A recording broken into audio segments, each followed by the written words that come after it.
खुदावंद प्रभु यीशु मसीह के पवित्र नाम में एक बार फिर से आपको सलाम। Hallelujah, praise the Lord. इसलिए बोलना पड़ता है कि पहली बार धीमे बोलते, दूसरी बार थोड़ा सा और ऊंचा और तीसरी बार थोड़ा सा और ऊंचा। इससे हम अलर्ट हो जाते हैं कि कुछ होने वाला है ना, कुछ ना कुछ होने वाला। तो आज का जो खुदा का जो वचन है वो पैदाइश की किताब में उसके 16वें अध्याय में 7वें आयत से लेकर के पूरा बाब जो है वो पढ़ा गया है। और मेरे अजीजों, आज का जो मैसेज है वो है क्रिश्चियन फैमिलीज, मुस्लिम परिवार। हम सब लोग मुस्लिम परिवार हैं, इसीलिए हम मसीह के गिरजाघर में आकर के प्रभु के वचन को सुनने के लिए आए। मेरे अजीजों, मसीह परिवार जो है वो बिना उन्नति करे कभी नहीं रह सकता। अगर हमारे जीवन में उन्नति में कोई रुकावट हो रही है तो इसका मतलब है कि हमें अपने आप को, अपने घर के स्टाइल को चेंज करना है। स्टाइल क्या? हमारे घर का स्टाइल क्या? हमारे घर का रहन सहन कैसा? हमें खुदा की तरफ अपने आप को लेकर के आना है। अपने कदम जो है परमेश्वर की तरफ बढ़ाने हैं। मसीह कलीसिया, मसीह परिवार में उन्नति नहीं हो सकती जब तक हम प्रार्थना में अपने परिवार को, अपने बच्चों को लेकर के नहीं आते। यह सबसे बड़ी समस्या है। हम सब कुछ कर लेंगे लेकिन परमेश्वर का घर जो है उसको हम छोड़ देंगे। मेरे अजीजों, क्रिश्चियन फैमिली में 3-4 बातें, 5 बातें जो है मैं आपको बताऊंगा। परमेश्वर का भय मानने वाले पिता, father who fair the God, पहली चीज, क्योंकि पिता जो है वो सबसे बड़ा, जैसे घर का जालिक भी कह सकते हैं, उसको गुरु भी कह सकते हैं। और दूसरा माता, mothers who fair the God, परमेश्वर का भय मानने वाली माताएं, इसके बारे में हम देखेंगे। और तीसरा, couple who fair the God, परमेश्वर का भय मानने वाले दंपति, है ना, पति पत्नी जोड़ा, ये बात भी हम देखेंगे। अब जब मैं ये पॉइंट बोल रहा हूं और साथ साथ ऑटोमेटिकली हमारे दिमाग में ये बात आ रही है कि वहां पर कुछ बताया जाएगा और हमारे जीवन की जो कमियां हैं उसको हम दूर कर सकते हैं। चौथी बात जो है, परमेश्वर का भय मानने वाले बच्चे, children who fair the God, खुदा का डर मानने वाले बच्चे जो है वो हमारे होने चाहिए। और 5वीं चीज जो मैं आपको बताऊंगा, servant who fair the God, परमेश्वर का भय मानने वाले सेवक, हमारे नौकर जो काम करते हैं हमारे साथ, सेवादार हैं, वो भी खुदा का भय मानने वाले होने चाहिए। और मैंने जो पैदाइश की किताब में से पढ़ा इब्राहिम का, तो इब्राहिम जो है वो सबसे बड़ी उदाहरण खुदा के कलाम में कि किस तरह से उसने अपना जीवन जो है व्यतीत करा। मेरे अजीजों, बड़ी समस्या थी उसके घर में, उसकी फैमिली में। मैं उसको थोड़ा सा पहले परिचय जो है वो दूंगा, उसमें बताऊंगा कि एक परिवारों में, घरों में बहुत सी समस्याएं जो है वो आ जाती हैं। और बहुत सी समस्याएं इस तरह से आती है, हाजरा और उसका पुत्र इस्माइल, सारा जो है वो इब्राहिम की पत्नी है, उसके संतान नहीं है। हाजरा जो है वो मिस्री दासी है, उनकी दासी है। और सारा ने इब्राहिम से कहा कि यहोवा ने तो मेरी कोख बंद कर रखी है, तो हाजरा ने अधिकारी पुत्र जो हम उत्पन्न करे ताकि हमारा जो आगे वंश है वो चलता है। तो सारा ने क्या करा, हाजरा को ला करके इब्राहिम के पास ले आए, क्योंकि उस समय की जो रीति थी, जो व्यवस्था थी, उसके अकॉर्डिंग सारा ने खुद कहा कि हमारे लिए जो बच्चा उत्पन्न करे। तो इब्राहिम ने वही करा और हाजरा जो है उसके गर्भ धारा। और उसके बाद क्या हुआ कि जब हमें कोई नीचे से ऊंची पदवी मिल जाती है तो फिर हमारा दिमाग जो है वो खराब होना शुरू हो जाता है। हाजरा जो है, जब उसे पता चला कि भाई मैं तो गर्भवती होगी, मैं तो इब्राहिम की पत्नी अल्लाह की दासी तो भी नहीं, तो वो सारा का काम करने लगी। उसे ही देखो अपनी मालकिन को ही काम करने लगी, चिढ़ाने लगी। वो दुखी हो गई। उसने इब्राहिम को कहा कि अब मैं क्या करूं? तो वो कहता मैंने थोड़ी कहा था, आप खुद ही हैंडल करो, मेरा तो काम कोई नहीं। क्योंकि कोई ईमानदार आदमी जो थे ना, कोई लड़ाई झगड़ा हो जाए ज्यादा टांग नहीं फंसाते, वो कहते खुद ही करो, मेरा कोई लेना देना नहीं। तो इब्राहिम जो है उसने उसको कह दिया कि भाई आप खुद ही हैंडल करो। फिर सारा जो है उसको ताने मैंने देती होगी, वो उसको ताने मैंने देती होगी, और सारी बात तो बाइबल में लिखी थी, और वो बड़ी दुविधा में पड़ गई। मेरे हिसाब से सारा जो है उसको सही डायरेक्शन देती होगी, लेकिन वो सही डायरेक्शन से गलत साइड पे चली जाती। उसे घमंड आ गया कि तेरी तो कोख बंद है और मेरे पास तो बच्चा, मेरा हक जो है हमसे जो ऊपर ज्यादा। लेकिन मेरे अजीजों, एक दिन क्या हुआ कि हाजरा जो है वो अपने घर से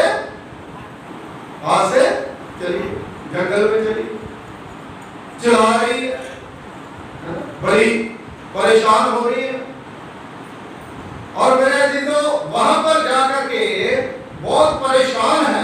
लेकिन अभी अभी खुदा के कलाम से, प्रभु के वचन से पढ़ा गया है कि खुदा का स्वर्गदूत जो है वहां पर उसको देख रहा था। वो सोच रही थी कि अब तो मेरा मरना तय है, अब तो मेरे बच्चे का क्या होगा, अब तो मेरी जो जिंदगी है वो तबाह हो गई, अब मैं क्या करूं।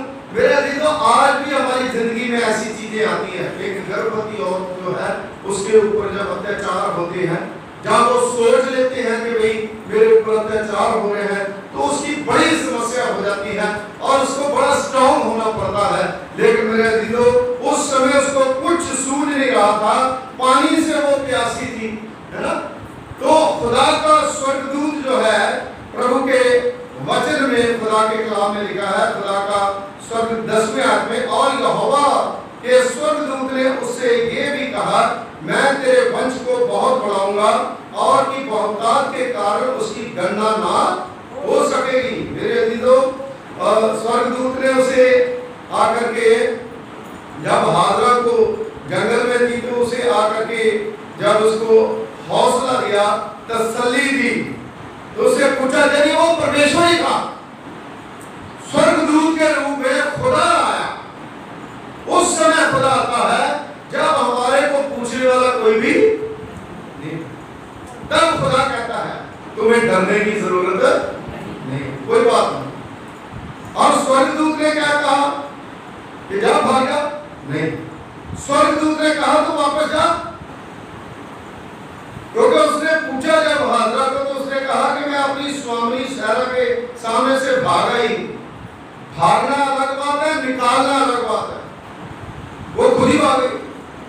कई बार कुछ लोगों को इतना जो पंच किया जाता है, इतनी तकलीफ की जाती है, वो खुद ही भाग जाते हैं, निकालने की जरूरत नहीं पड़ती। लेकिन मेरे अजीजों, जहां पर जब वो घर से निकाली गई तो खुदा के स्वर्गदूत ने उसे सांत्वना दी और उसे अच्छी सलाह दी कि तू फिर वापस अपनी स्वामी सारा के पास चली जा। Hallelujah, hallelujah. इसका मतलब है तौबा करो और लौट आओ, क्योंकि अपनी फैमिली जो है उसके सिवा और कोई सुरक्षा नहीं है। इसने कहा कि भाई तुम्हें कोई तकलीफ तो नहीं है वहां पर, क्या प्रॉब्लम हो गई, तुम में भी तो कमियां हैं, तुम क्यों आ गई? आज छोटी छोटी बात पे लोग घर से भागने की बात करते हैं, ये बड़ी समस्या हो। मैं घर से चली तो, अरे बाहर से भाग के तो घर आना, घर से भाग के कहां जाना? तो इसलिए ये समस्या जो है वो बहुत बड़ी हो गई मेरे अजीजों।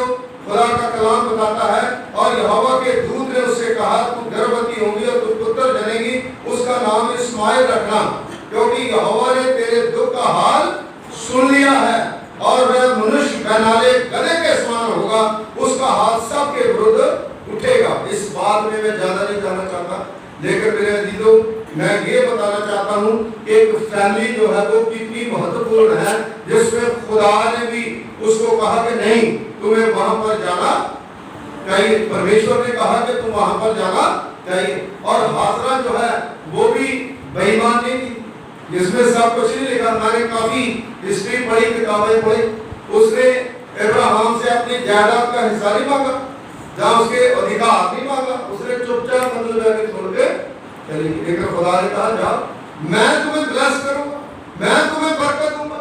कठिनाई कितनी भी हो, बुराई हमारे अंदर कितनी भी हो, तकलीफ कितनी भी हो, अगर हम प्रभु के पास आ जाते हैं तो खुदा हमें बुलाता है। वो प्रेम करने वाला है, वो अपने परिवार में हमें लेकर के आता है, वो फैमिली में लेकर के आता है। ये जो चर्च है ये भी एक मसीह फैमिली, और हमें आशीष देता है, हमें बरकत देता है। मेरे अजीजों वहां पर एक कुआं जो जिसका नाम जो है यहाँ पर आप घर जाके पढ़ना, अतः रोई रख करके कहा है ना कि यहाँ पर तुम पानी जो है उसने पानी पिया, रोई कुआं पड़ा, उसका नाम जो है वो पड़ा। क्योंकि आज भी मक्का मदीना जब हमारे मुस्लिम भाई हज करने के लिए जाते हैं तो वहीं से पानी लेकर के आते हैं ना। मेरे अजीजों खुदा जो है, परमेश्वर जो है, वो हमें एक अच्छी फैमिली में रखना चाहता है। हम अपने आप को बुरे न बनाएं, हम अपने परिवार को समेट कर रखें, हम तकलीफों से भागे ना, हम अपने घर रह करके उन समस्याओं का सामना करें। क्योंकि मेरे अजीजों मसीह परिवार एक ऐसी संस्था है जहां पर माता पिता बहन भाई प्रेम से रहते हैं, जहां पर एक दूसरे का स्वागत होता है, एक मसीह दूसरे मसीह के घर में जाता है, उसको चाय पानी ऑफर करा जाता है। तो ये एक फैमिली मेंबर जो है हमारे होते हैं, हमें घर में ही उनको रखना चाहिए, उनको बाहर लेकर के जाना नहीं चाहिए। मेरे अजीजों मैं आपको बताना चाहूंगा कि इब्राहिम जो है उसका बड़ा बड़ापन था, वो खुदा से बातें करता, उसने कुछ बात नहीं करी, उसने दोनों को हैंडल करा और वहां पर रखा, और खुदा ने उसे बरकत के ऊपर बरकत दी। Hallelujah, hallelujah. और अभी नंबर 1 जो है हम देखेंगे, परमेश्वर का भय मानने वाले पिता, father who fear the Lord, परमेश्वर का भय मानने वाले। क्योंकि परमेश्वर ने पति को घर का मुखिया ठहराया, तो मुखिया का क्या काम है? सबको हैंडल करना, उसका सुपर ईगो काम करना चाहिए। कई बार लोग बोलते हैं आउट ऑफ कंट्रोल हो जाते हैं, है ना, वो तो ठीक बात नहीं। सुपर ईगो का मतलब है ये जो सिचुएशन है, कितनी भी दर्दनाक बात हो, उसको समेट लेना, अपने अंदर ले लेना, वो ये खुदा देता परमेश्वर, है ना। तो इसलिए मेरे अजीजों उत्पत्ति की पुस्तक उसका 18वां बाब उसकी 19वें आयत में इब्राहिम ईमानदारी से अपने परिवार के प्रति अपना कर्तव्य पालन करता रहा। परिवार में पत्नी बच्चे सेवक सारे ही शामिल होते हैं, इसलिए बड़ी गंभीरता के साथ हर बच्चे को देखना चाहिए, है ना। ये नहीं है कि कोई बच्चा जो है कहीं भी घूम रहा है तो उसकी पूछताछ करनी चाहिए, कहाँ जाता है, कहाँ कितना टाइम व्यतीत करा। अगर कोई गड़बड़ी है तो वो गड़बड़ी जो है वो ठीक हो। आज क्या है, आज खुले छोड़ देते ना जी, आज तो बच्चे सेल्फ हैं, अपने लगे हैं। अरे कितने भी सेल्फ हो, लेकिन मतलब उनको देखना तो हमारी ड्यूटी बनती है। ये माँ बाप के लिए ये हमारी ड्यूटी बनती है। माँ बाप कितने भी ज्यादा मतलब बिजी क्यों ना, कितने भी हमसे ज्यादा पढ़े लिखे भी क्यों ना, लेकिन हमारी ड्यूटी बनती है कि हम देखें, चेक करें, कहीं ना कहीं तो गड़बड़ हो। अगर उनको कहेंगे तो वो गड़बड़ जो है वो ठीक हो जाएगी। अगर वो गड़बड़ी बढ़ गई तो फिर हमारे हाथ में नहीं। इसलिए टाइम रहते ही एक जो खुदा से डरने वाला बाप है, खुदा से डरने वाली माँ है, वो हमेशा इन चीजों का ध्यान रखेगी। इसी उसका 5वां बाब उसकी 23वें आयत में लिखा, क्योंकि पति पत्नी का सिर है जैसे कि मसीह कलीसिया का सिर। पति जो है वो श्रोमणी, उसकी ड्यूटी बनती है कि अपने बच्चों का ध्यान रखे। इसी उसका 5वां बाब उसकी 25वीं आयत में भी इसी प्रकार जो है वो लिखा है कि किस तरह से उसको हमने हैंडल करना। दुख हो, तकलीफ हो, परेशानी हो, किसी प्रकार की दुविधा हो, वो सारी चीजें जो है पिता के साथ जो है वो जो है लगी हुई होती है। एक बच्चे के नाम के पीछे पिता का नाम हमेशा रहता। कोई भी आप डॉक्यूमेंट्स बनाओ कागज पर। इसलिए खुदा का कलाम जो है बताता है ये परमेश्वर का भय मानने वाला पिता अपने बच्चों को चर्च में लेके आएगा, उनको वचन पढ़ने के लिए कहेगा, उनको दुआ करने के लिए कहेगा, उनको बुरे काम से रोकेगा। इंजाम कुछ भी हो, माता तो मरने दो। अगर बुरी बात है तो माँ बाप की ड्यूटी बनती है उसको रोके, कुछ भी कर ले कोई बात नहीं, 2 मिनट के लिए 4 मिनट के लिए कर लो, सारी जिंदगी के लिए रोना तो नहीं पड़ेगा। तो इसलिए हमारा रोकना जो है वो फर्ज बनता है। मेरे अजीजों, एक मसीह फैमिली, मसीह परिवार में जो पिता है उसका भय खुदा का जो मानता है वो हमेशा खुदा की परामर्श जो है अपने बच्चों को देता है और सौंपता है। और दूसरी चीज जो है परमेश्वर का भय मानने वाली माता, जो माता वो भी खुदा का भय मानने वाली होनी चाहिए। लगभग सभी जो माताएं हैं वो हमेशा खुदा का भय मानती है, लेकिन जो प्रभु में नहीं, मैं मसीह फैमिली की बात कर, मसीह फैमिली में रह करके हमें जो बुराइयां हैं उनको अपने से तोड़ना, उनको काटना और अलग करना, अपने फैमिली को अगर सेव करना है, नहीं तो फिर देर हो जाएगी तो हमारी समस्या जो है वो बढ़ जाएगी। इसलिए जरूरी है कि माँ जो है उसको भी उसकी ड्यूटी बनती है कि वो ईश्वरीय माँ होनी चाहिए, ईश्वर के ऊपर विश्वास रखने वाली माँ होनी चाहिए और वो परमेश्वर के ऊपर विश्वास रखे, ताकि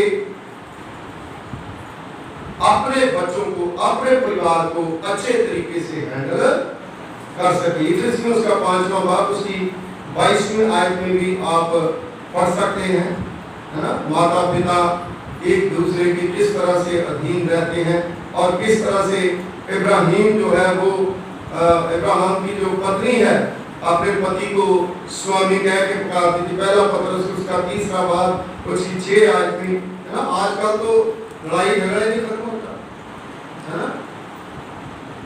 ये तो मैंने पहले देखा, जो औरतें थी, बुजुर्ग औरतें, पति का जूता पॉलिश करके साफ करके उसके साथ में रख देते थे। हमारी जो माताएं, हमारे मम्मी पापा जो पहले दूसरे भी और भी, है ना। लेकिन आजकल तो कुछ भी नहीं करते। ये कोई बुरी बात नहीं है। पति जो है वो भी जो पत्नियों को काम कर देते हैं, लेकिन पत्नियों को भी चाहिए एक दूसरे के ऐसे, मतलब ये बात नहीं है कि ये कोई ईगो की बात है। अगर आप ऐसा करोगे तो बच्चे आपको देखेंगे, जब बच्चे देखेंगे उनके अंदर भी कोई प्रवृत्ति जो है वो होगी। इसका मतलब है कि एक परमेश्वर का भय मानने वाली जो औरत है वो इसी प्रकार चलेगी जैसे खुदा का कलाम जो है वो हमें बताता है ना। मेरे अजीजों, यदि पति उद्धार प्राप्त नहीं है तो पत्नी को परिवार का आत्मिक मुखिया होना पड़ेगा। अगर पति कई कहते हैं मेरा तो पति शराब पीता है, मेरा तो पति जो चर्च नहीं जाता, मेरा पति तो कहता कि नहीं गाड़ी जो है वो बाजार को जाएगी, चर्च को नहीं जाएगी, तो उस दिशा में खुदा का कलाम बताता है कि पत्नी को चाहिए फिर मुखिया बन जाए, वो कर ले, क्योंकि दोनों ही पक्ष के बाकी, दोनों के बच्चे हैं, दोनों का परिवार है, एक दूसरे के पूर्व है। तो ये ड्यूटी बनती है हमारी कि हम लोग जो है अपने घर में शांति रखना चाहते हैं तो इस तरह से अपना जीवन जो है आगे बढ़ाएं। तीसरी चीज जो है परमेश्वर का भय मानने वाले दंपति जोड़ा। खुदा के कलाम में लिखा पति पत्नी में सुलह नहीं है तो खुदा भी दुआ नहीं सुनता। जितना मर्जी आप चलाते रहो, कुछ करते रहो, बरकतें रुकती है तो यही कारण है। तो पति पत्नी में सुलह होनी बहुत ही जरूरी है और बच्चों के ऊपर भी उसका असर जो है पड़ता है। एक परिवार बिना बच्चों के कभी भी प्रसन्न नहीं रह सकता। बिना बच्चों के एक फैमिली, क्रिश्चियन फैमिली जो है वो कभी प्रसन्न नहीं रह सकती। जो दंपति जानबूझ करके परिवार के जन्म को रोकते हैं और परिवार की परमेश्वर की आज्ञा का उल्लंघन करते हैं। कुछ लोग जो है वो अपने कई बार कहते हैं कि नहीं जी बच्चे जो है वो नहीं चाहिए, एज के अकॉर्डिंग शादी होनी चाहिए, एज के अकॉर्डिंग जो है वो बच्चे होने चाहिए। और कई बार ऐसा भी होता है कि वो सारा कुछ निकल जाता है तो उसमें एक माता पिता की बहुत बड़ी फॉल्ट होता है, टाइम निकल जाता है। तो इसलिए जरूरी है कि ये जो पारिवारिक बातें हैं, मुस्लिम परिवार, उनमें हमारा जीवन जो है वो कैसा है। क्योंकि मैंने देखा कि ये समस्याएं जो है आ रही, बहुत सी समस्याएं जो लोग प्रेयर करवाने के लिए कहते कि पादी साहब प्रेयर करो, ऐसा हो गया, ऐसा हो गया। उसके अकॉर्डिंग जो है वो खुदा का कलाम जो है वो मैंने तैयार करा कि हम लोग जो है इन चीज को देखें कि कहां पर हमारी समस्या है, हम खुदा के कलाम के मुताबिक क्यों नहीं चल रहे। क्योंकि जब हम एक दूसरे की अनसुनी कर देते हैं तो ऐसी घटनाएं वापरती है जिसके कारण जो है हमारे परिवार जो है वो गिर जाते हैं, तलाक हो जाते हैं। जोड़े जो है वो जोड़े नहीं रहते, अकेले अकेले हो जाते हैं, तलाक हो जाते हैं। पति कहाँ रहेगा, पत्नी कहाँ रहेगी, है ना। दो दो शादियां हो गई, तीन तीन शादियां जाती, कहाँ कहाँ लोग घूम रहे। तो ये एक जोड़ा जो है कपल हुआ है, उसमें बहुत बड़ी प्रॉब्लम आ रही। खुदा के सामने जो हम मान लेते हैं कि एक दूसरे के साथ ही रहेंगे, एक दूसरे की बात ही मानेंगे, एक दूसरे से प्रेम करेंगे, लेकिन जब गड़बड़ हो जाती है आगे जाकर के तो फिर कहते हैं देखा जाएगा जो होगा, है ना। तो ये क्रिश्चियन फैमिली का दस्तूर नहीं है। खुदा ने कहा कि जिसको खुदा ने जोड़ा है उसको मौत तक उसको साथ रहना, उसको कोई जुदा ना करे। तो इसलिए हमें ये शिक्षा लेनी चाहिए कि हम सही मार्ग पर चले। नीति वचन उसका 22वां भाग उसकी 6वीं आयत में लिखा है, लड़के को शिक्षा उसी मार्ग की दे जिसमें उसको चलना चाहिए और वह बुढ़ापे में भी उसको ना भूले। एक माँ बाप जो है उसको प्रभु के नाम की वो शिक्षा देनी चाहिए जो बुढ़ापे में भी उसको ना भूले। मेरे अजीजों, चौथी बात जो है, children who fair the God, परमेश्वर का भय मानने वाले बच्चे। आजकल तो परमेश्वर का भय मानने वाले बच्चे बहुत कम ही मिलते हैं, डरते ही। हाँ जी, मोबाइल ही माँ और मोबाइल ही बाप बना रखा, उससे भी ऊपर सारी दुनिया रुक जाए। अगर मोबाइल जो चला गया वो क्या बात है, टूट गया कितना भी महंगा, रोटी नहीं खाएंगे तो कहेंगे कि जब तक मोबाइल नहीं आएगा कर्जा उठाओ। वो तो नीड है, ठीक है, लेकिन इतनी भी क्या जरूरत है कि मतलब माँ बाप को इतनी परेशान करके, इतनी तंगी देके उसको ऐसे कर दे। खुदा का भय मानने वाले बच्चे जो है अपने माँ बाप की कदर करते हैं, वो वेट करते हैं ना। एक मोबाइल है, एक से काम तो चल सकता है, 10, 15 दिन, 20 दिन चल सकता है ना। तो बच्चे सोच जाए कि पता नहीं कहाँ से आ रहे पापा की इतनी सैलरी। सैलरी तो एक ही बार मिलती है, 3 बार तो महीने में मिलेगी। 3 बार भी किसी को मिलती है नहीं, एक ही बात मिलती है। तो समझना चाहिए, जो बच्चे हैं उनके अंदर खुदा का डर होगा तो वो माँ बाप की भी बात मानेंगे, माँ बाप की भी बात सुनेंगे। क्योंकि निर्गमन की पुस्तक उसका 20वां बाब उसकी 12वीं आयत में लिखा है, तू अपने पिता और अपनी माता का आदर करना। हालेलुया। कितने बच्चे हैं जो करते हैं भाई, है ना, काफी जवान करते हैं ना। आधा हाथ नीचे आधा ऊपर, कई बार नहीं करते, कई बार करते हैं, है ना। पक्का करना चाहिए, क्योंकि माँ बाप जो है वो कभी भी अपने बच्चों को बुरा नहीं समझते। मत्ती 7:7 में आप देखो, उसके 8 में 9 में देखो कि कोई भी माँ बाप जो है उसका बच्चा अगर उससे मछली मांगे तो उसे अंडा मांगे उसे बिच्छू, है ना। तो क्यों देगा? हमारा स्वर्गीय पिता नहीं देगा। एक मुस्लिम फैमिली के बच्चे जो है वो ऐसे होने चाहिए कि उनको थोड़ा सब्र होना चाहिए, उनके अंदर भय होना चाहिए, खुदा का डर होना चाहिए, अपने माँ बाप को कैसे बोलना है वो तमीज होनी चाहिए, किस तरह से करना है। तो मेरे अजीजों, ये तभी हो पाएगा जब हमारे बच्चे अच्छी शिक्षा, खुदा के कलाम की शिक्षा जो है वो देंगे, और हमारा देश जो है वो बच जाएगा, पूरा वर्ल्ड जो है वो बच जाएगा। क्योंकि मुस्लिम परिवार जो है वो हमारे देश की रीढ़ की हड्डी है, पूरे वर्ल्ड की खड़ाई करा है। मुस्लिम लोग जो है शांतिपूर्वक लोग हैं। इसलिए मेरे अजीजों, अपने माँ बाप का आदर करो, जिसको जो देश तेरा परमेश्वर यहोवा तुझे देता है उसमें तुम बहुत दिन तक रहने आएगा। यानी खुदा जो है तेरी लंबी आयु करेगा। माँ बाप का आदर करने से खुदा जो है वो लंबी आयु करता है। वो इसलिए करता है कि मेरे माँ बाप बूढ़े हैं, है ना, इसके माँ बाप बूढ़े हैं, उनकी भी उसको खुदा को चिंता है। अगर इनको जल्दी ले गया तो इनकी सेवा कौन करेगा, है ना। सेवा का ही पेपर करता है। तो ये देखिए ना किस तरह से हम अपने आप को संभाल सकते हैं, किस तरह से हम अपने आप को आगे जो है वो ले जा सकते हैं। उत्पत्ति उसका 22वां बाब के अनुसार बिना कुड़कुड़ाए लकड़ी उठा ले जाने का द्वारा जो है वो हम देखते हैं कि इब्राहिम का बेटा जब परमेश्वर ने कहा बलिदान होने के लिए अपने आप को अमोरिया पहाड़ पर देश में लेकर, तो उस समय क्या हुआ? उसके बेटे ने कहा कि पापा मैं क्यों जाऊं, मुझे क्या जरूरत है ना, बलिदान होने के लिए। मैं उसने पूछा नहीं, कुछ भी नहीं पूछा, और चुपचाप उसके साथ चल पड़ा, है ना।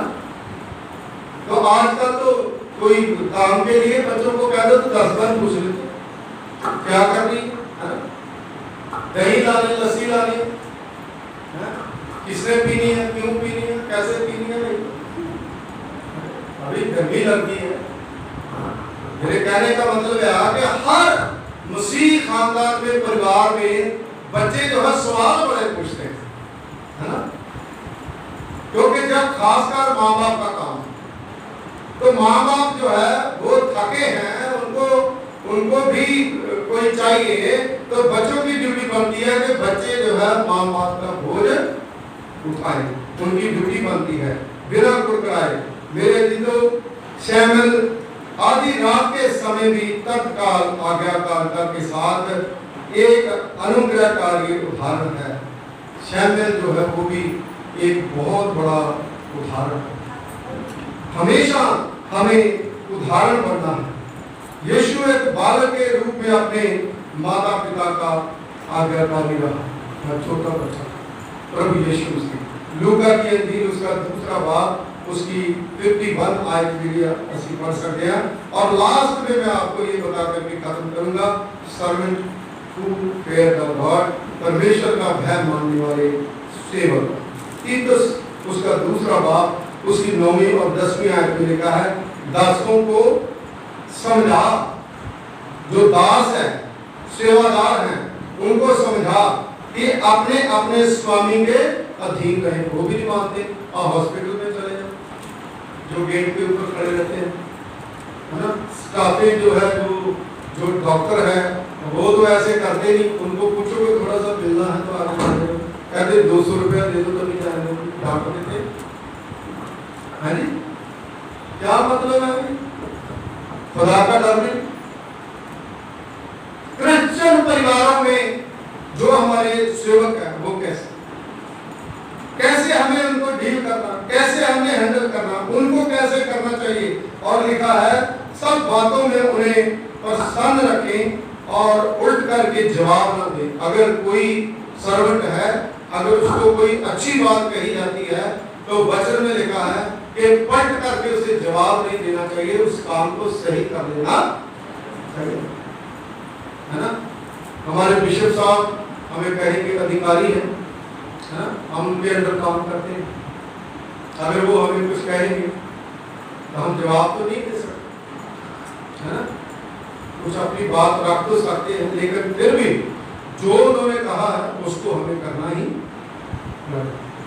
तो बाइबल में भी यही लिखा है कि परमेश्वर का भय मानने वाले जो सर्वेंट है, जो सेवक है या सेवादार है, उसको चालाकी नहीं करनी चाहिए, है ना, उसको कोई बिगाड़ नहीं करना चाहिए, सब प्रकार के पूरे विश्वासी निकलना चाहिए, सब बातों में खुदा के जो उद्धार करता है उसके उद्देश्यों के मुताबिक जो है काम करना चाहिए, तभी हम खुदा में सुरक्षित रहेंगे। मेरे अजीजों, ये क्रिश्चियन फैमिली, क्रिश्चियन परिवार जो है, जो पूरे संसार में है, उनका जीवन जो है वो ऐसा होना चाहिए। पिता जो है वो खुदा का भय मानने वाला होना चाहिए, माता जो है परमेश्वर का भय मानने वाली होनी चाहिए, जो जोड़ा है वो खुदा का भय मानने वाला होना चाहिए, पति पत्नी बच्चे खुदा का भय मानने वाले होने चाहिए, सर्वेंट जो है वो परमेश्वर का भय मानने वाले होने चाहिए। आज फैसला हम करें कि हमारे अंदर क्या क्या कमी है, हमने किस तरह का व्यवहार करते हैं और कैसे हम मसीह हैं। अगर हम मसीह के वचन के अकॉर्डिंग नहीं चल रहे तो हमारी ड्यूटी बनती है कि हम अपने आप को परमेश्वर के वचन के मुताबिक चलाएं, तभी जो हमारे घर से परेशानियां, हमारे घर से बीमारियां, हमारे घर से लाचारियां, और खुदा अपने आप ही हमारी आवाज जो है वो सुनेगा। जहां हमें जरूरत है अपने आप ही परमेश्वर वहां पर पहुंच जाए। दुआ खुदावंद हमारे अनुग्रहकारी पिता, तेरा धन्यवाद करते हैं, तेरा शुक्रिया अदा करते हैं। आप अनुग्रहकारी पिता हैं, दयावान परमेश्वर हैं, आपकी दया, आपकी कृपा खुदावंद बहुत बड़ी है। उन्हें अपनी महान कृपा, महान फजल के द्वारा प्रभु खुदा परमेश्वर ईश्वर राजा ये वचन को दिया, क्रिश्चियन फैमिली, और सचमुच प्रभु मसीह परिवार एक खुदावंद आदर्श खुदावंद इस संसार में, इस दुनिया में परिवार है। अगर हमारे अंदर को कमियां, उन कमियों को प्रभु जी दूर करें और मसीह परिवारों को प्रभु पिता परमेश्वर जी अपनी सुरक्षा के घेरे में रखे, क्योंकि खुदावंद आपके वचन में लिखा है, अगर यहोवा परमेश्वर घर की रक्षा ना करे तो रखवाले का करना व्यर्थ। प्रभु पिता परमेश्वर जब सब मिल करके एक टोली के रूप में खुदावंद काम करें, एक दूसरे की भावनाओं को समझें, समय की निजाकत को समझते हुए एक दूसरे के साथ हाथ मिलाएं और हाथ बढ़ाएं और साथ चलें। यीशु मसीह के वसीले से मांगते हैं, आमीन।